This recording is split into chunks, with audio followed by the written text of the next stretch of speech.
Schools quiet on Monday morning all across Alberta.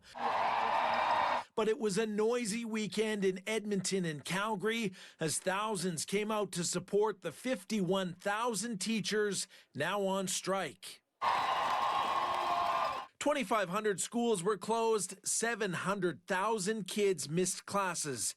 It is now the largest labor disruption in the province's 120-year history.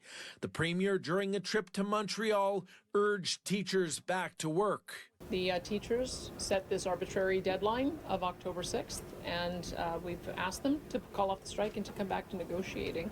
We don't think we're that far apart. We think our wage offer is very fair. But the Alberta Teachers Association says an offer of 12% wage increases over 4 years and 4,500 new education jobs is not enough.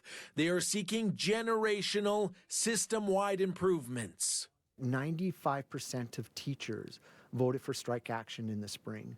90% of teachers voted against a memorandum of agreement last week. That is a strong, powerful voice that people need to recognize, that teachers across this province are saying we cannot do our jobs effectively and serve our students in a way that they deserve without some serious changes. For months, the Teachers Association has been hammering the government on education funding, insisting it is the lowest per capita in the country.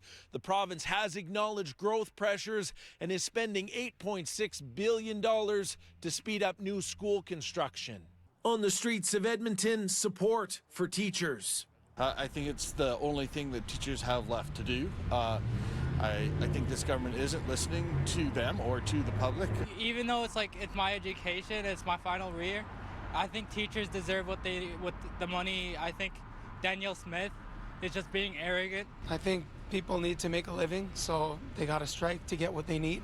The Premier says the province is always ready to go back to the bargaining table, suggesting the key to a deal is better classroom support for kids with special needs. The ATA also willing to negotiate, but warning they will not accept Band-Aid solutions. Ideally, we would want a short strike so that we could get back to work, but we also know that we need to stand up for public education. We're in a crisis right now. The province has launched a new toolkit to help with at-home learning, and parents of kids under 12 can apply for a $150 a week child care subsidy.